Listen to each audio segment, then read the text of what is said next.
2020년 8월 크리스토퍼 놀란 감독의 작품 테넷이 한국에서 개봉을 했습니다. 그리고 그때부터 양자역학에 대해 조금씩 공부를 하게 됐습니다.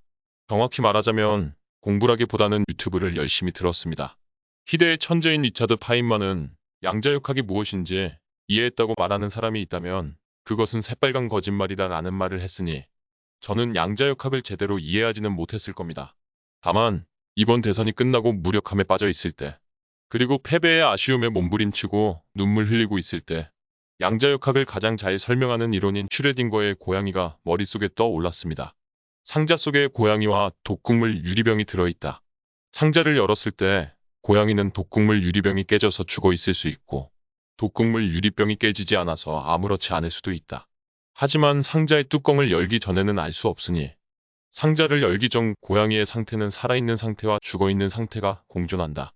머릿속으로는 무슨 내용인지 알겠지만 글로 표현하기 어려운 이 이론이 당시 저의 심경과 같았습니다. 만약 다른 사람에게 이재명 투표를 독려했다면 결과가 바뀌지 않았을까?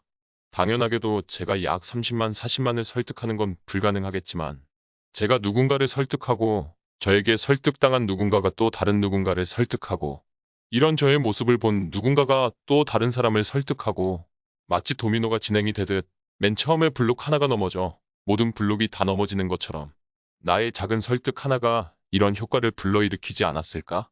하는 생각이 들었습니다. 하지만 제가 이런 말을 함에도 모두가 무모하고 불가능하다고 말할 겁니다. 그런데 양자역학의 세계에서 불가능은 없습니다. 그저 제가 열심히 움직인다 하여도 여전히 패배할 가능성이 매우 높을 뿐이죠. 다만 결과는 모르는 겁니다. 슈레딩거의 고양이가 살아있는지 죽어있는지 상자를 열어보기 전에 모르는 것처럼 투표함을 열어보기 전에는 모르는 것입니다.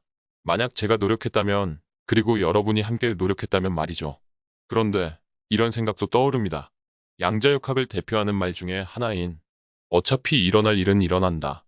만약 저와 여러분이 함께 열심히 노력했다 한들 효과가 미미하여 결과는 변하지 않을 수도 있고 우리의 노력을 보고 저들이 깜짝 놀라 더 결집해서 결과가 바뀌지 않을지도 모릅니다. 마치 운명이 윤석열이 대통령이 되기를 바라는 것처럼 말이죠. 그런데 불현듯 삼국지와 제갈량에 대한 일화가 떠올랐습니다. 정확히 말하면 적벽대전을 앞두고 있을 때 제갈량이 오나라와 동맹과 참전을 요구하며 설전을 벌이던 일화 중 설종과의 대화가 말이죠. 설종이 이렇게 말했습니다. 조주란 누구입니까? 한나라의 3분의 1을 차지한 유능한 사람입니다. 이는 하늘의 순리가 그를 따르는 것이고 이를 따르지 않는 것은 순리를 거슬러 망하는 것입니다. 조조에게 항복해야 합니다. 이에 대해 제갈량은 답변했습니다. 조조는 할아버지 때부터 한나라의 은혜를 입은 사람입니다.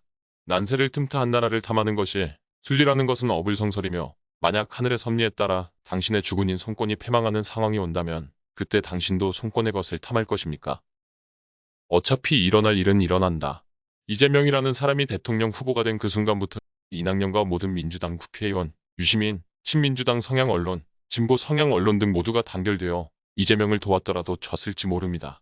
하지만 그것이 하늘의 순리이며 우주의 정해진 순환이고 그것을 우리가 알고 있을지라도 우리는 우리가 옳다고 믿는 것을 위해 최선을 다하는 삶을 살아야 하지 않을까요?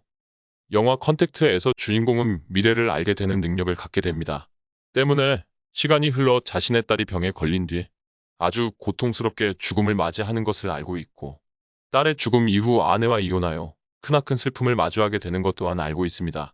하지만 주인공은 아내와 만나 결혼하고 딸과 함께하는 시간을 갖는 것이 너무나 행복하다는 것 또한 알기에 아내에게 청혼하고 딸을 낳고 딸의 죽음을 바라보며 이혼을 맞이하며 눈물을 흘립니다. 다음 선거에서 우리는 또 패배할지도 모릅니다. 하늘의 순리에 따라 우주의 순환에 따라 또 패배할지도 모릅니다. 하지만 저는 제가 옳다고 생각하는 것이 민주당을 응원하는 것이기 때문에 설령 컨택트의 주인공처럼 패배하는 미래를 알고 있다 할지라도 미약하게나마 민주당을 위해 조그마한 힘이라도 보태겠습니다. 이재명을 위해, 문재인을 위해, 우리를 위해, 그리고 나를 위해. 여기까지 들어주셔서 감사합니다. 여기는 나만의 대나무 숲, 잣나무 숲입니다.